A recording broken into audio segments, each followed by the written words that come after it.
We all have that kind of iconic image, right? An air traffic controller up in a tower watching planes. Mm-hmm. But the actual intricate ballet they're conducting in the sky, it's vastly more complex and critical than most of us probably realize. I mean, Absolutely. every single decision had these immediate life or death consequences. They're juggling so many moving pieces, and a split-second slip-up, well, it could be catastrophic. You really could. So what kind of person actually thrives in that? Yeah. And maybe more importantly, what's the hidden cost of all that relentless pressure?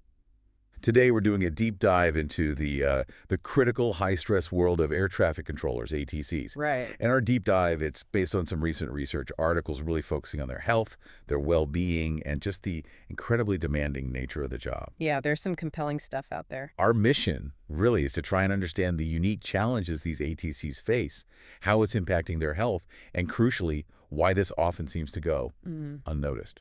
It's such a vital role, isn't it? Ensuring the safety of millions of flights globally every single day.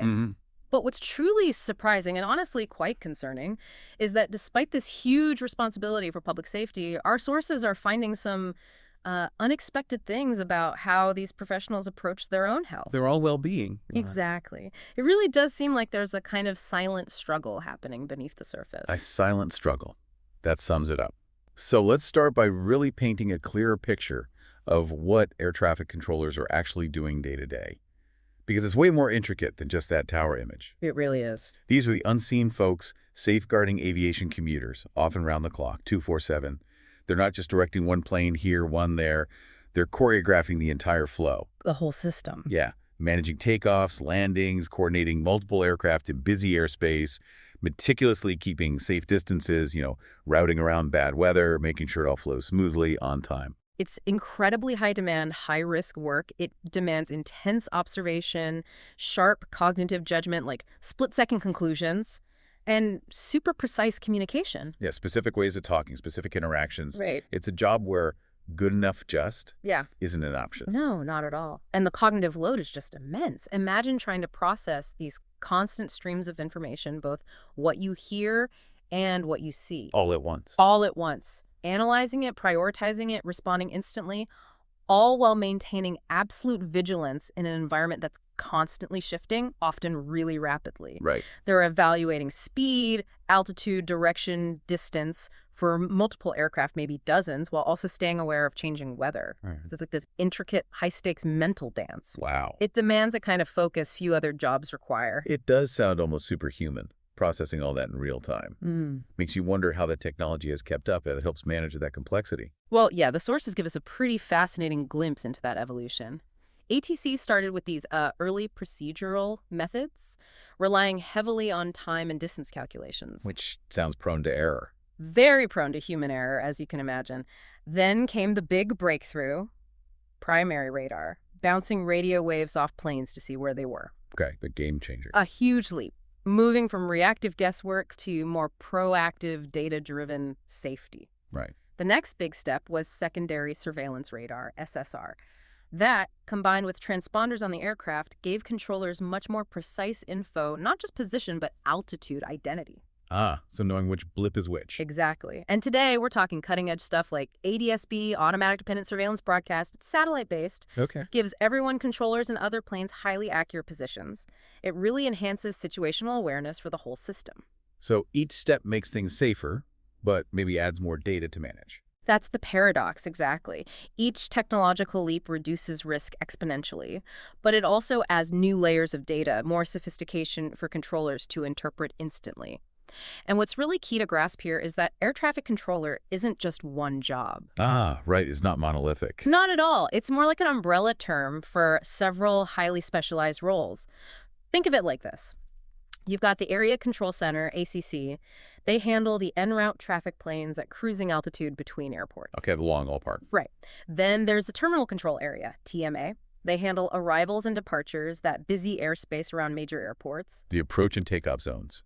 Precisely. And then you have the Control Tower, TWR, which is what most people picture, managing takeoffs, landings, ground movements right at the airport. Gotcha. And there's also the Flight Information Service, FIS. They provide crucial weather info, traffic alerts, mainly for, private pilots, recreational flyers. So it's this whole orchestrated system. Specialists for en route, approach, the airport itself. Yeah. It really underscores the coordination needed. Immense coordination, yeah. Which brings us to the question, how do you even become an ATC?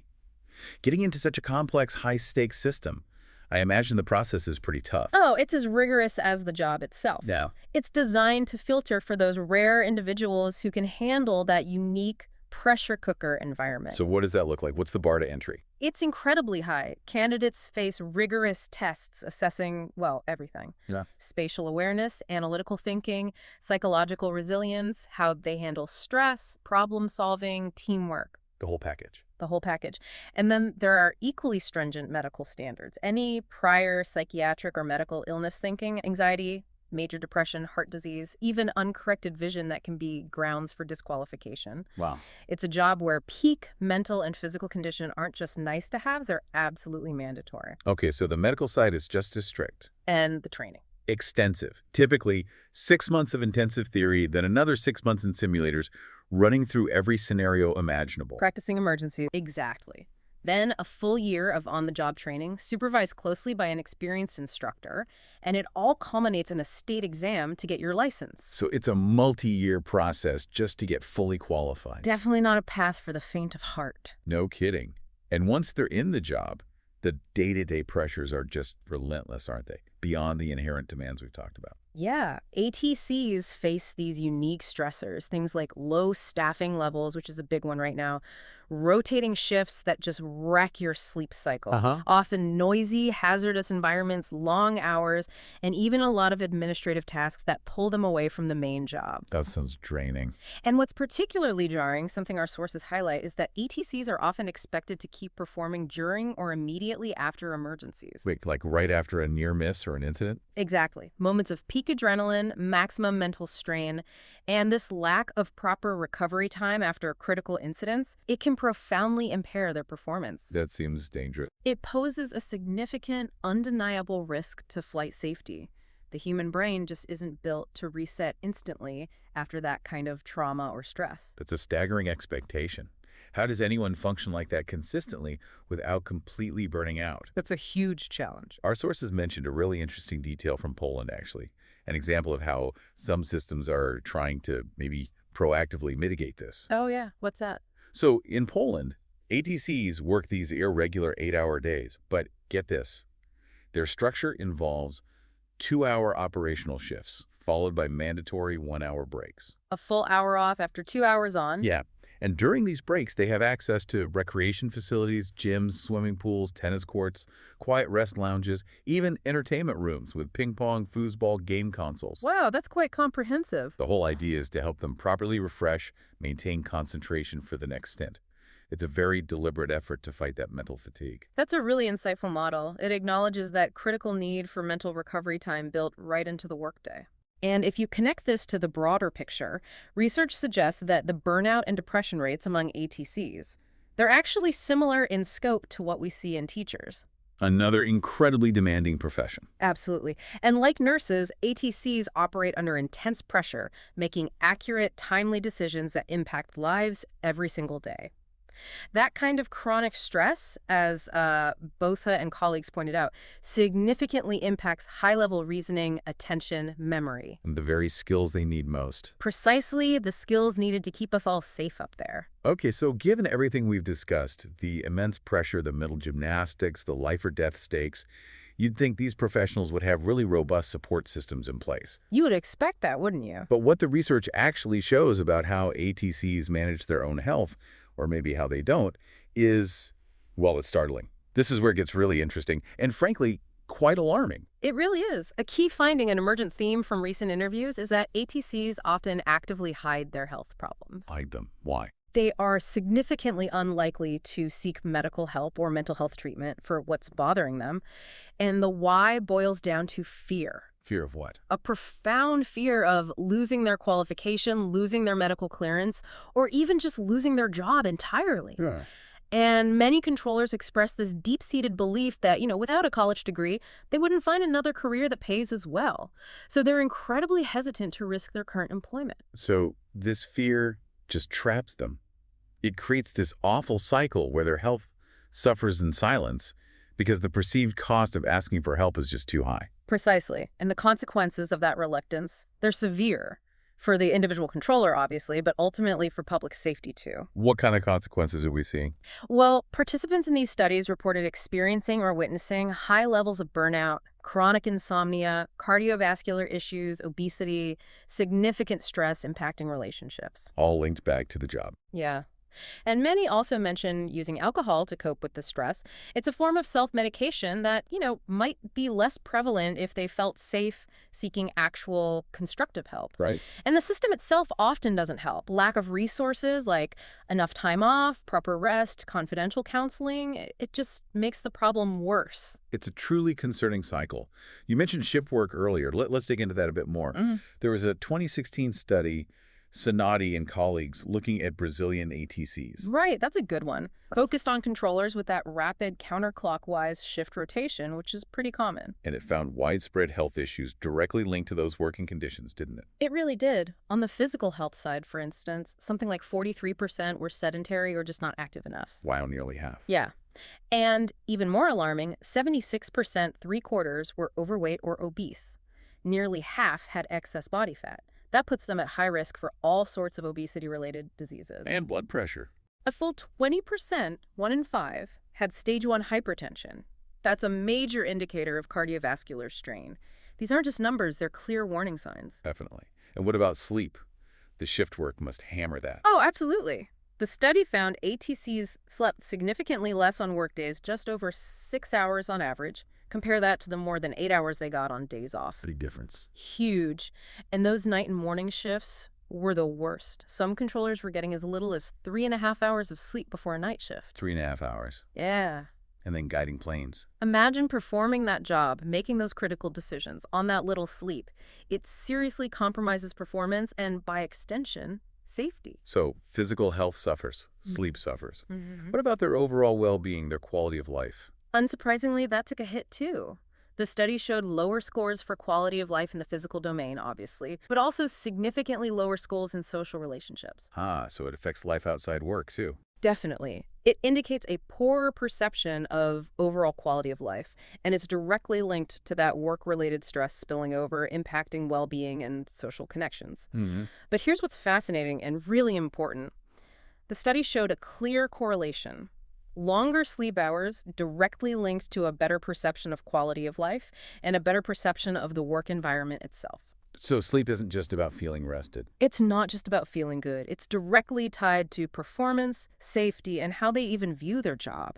The link between rest, well-being, and operational effectiveness is just undeniable. So putting this all together, what does it mean for the bigger picture? These serious health and well-being issues, they're directly connected to another massive problem. Wow. The ATC shortage. Yeah, that shortage is critical. The COVID pandemic just made it so much worse, right? Halted hiring, stopped training pipelines. We're a major wrench in the works. Transportation Secretary Pete Buttigieg said recently the FAA needs to hire, an additional 3,000 controllers? That's the number, yeah. And that shortage creates this vicious cycle. It puts enormous pressure on the controllers already working. Making those recovery times we talked about impossible. Often impossible, exactly. Controllers are stretched thinner and thinner, which just ramps up the risk of burnout even more. So what's the view from management on this? Well, from the controller's perspective, many perceive a lack of recognition. They see the staffing issues, the scheduling problems, and they feel it contributes massively to burnout. A feeling of not being heard. Sometimes, yes. A perception that maybe management doesn't fully grasp it or isn't acting effectively. But on the other hand, it's incredibly hard for management to fix problems they don't know about. Because of that fear of speaking up we discussed. Exactly. That fear creates a communication breakdown. Systemic issues and fear combined form this huge barrier to making real improvements. It's a really tough knot to untangle. Are there potential paths forward? Any signs of change? Well, there are some discussions. We're seeing the FAA consider easing mental health requirements for pilots, for instance. Right. So a logical next step could be offering similar accommodations to ATCs. The main goal has to be creating a system where controllers feel safe, seeking necessary medical or psychological help without fearing for their careers. That seems essential. It would absolutely help reduce attrition, keep experienced controllers on the job, which is vital given the shortage. So policy changes are part of it. What else? Beyond just tweaking standards, it's vital to develop really holistic health promotion strategies specifically for ATCs. Like that Polish mall, maybe? Things like that, yes. Strategies that actively encourage physical activity, healthy eating, good sleep hygiene, not just leaving it to the individual, but making it part of the supported work-life balance. Integrating it into the system. Exactly. Ensuring adequate rest time, like that idea of at least 6 hours rest before a night shift, and fostering work environments that actually stimulate healthy habits, these things are crucial. And it all comes back to safety. At the end of the day, yes. This isn't just about being nice to controllers. Ensuring their health and well-being is absolutely paramount to the safety of flight for every single person who gets on a plane. Their health is our safety. What a deep dive that was. We've really unpacked the essential, often invisible role of air traffic controllers. The incredible, unique pressures they face daily, those hidden health struggles often concealed by fear, and the critical need for systemic support for their well-being, which is directly linked to our safety in the skies. It's such a complex picture: dedication, immense pressure, and this overlooked human cost. Yeah. And it really raises a bigger question, doesn't it? If these highly skilled professionals, people absolutely vital to our modern lives, are struggling silently because they fear losing their careers, what does that tell us about how we value and support people in other high-stakes, often unseen professions? That's a powerful point. What responsibility do we as a society have to ensure their well-being? Because ultimately, ensuring their well-being helps ensure our own safety. It challenges us to look beyond the service and see the human performing that critical role. A profound thought to leave us with. It really does make you consider the hidden pressures behind so many services we just take for granted. Thank you for joining us on The Deep Dive. We hope you'll appreciate the complexity and the humanity in these critical jobs. Until next time.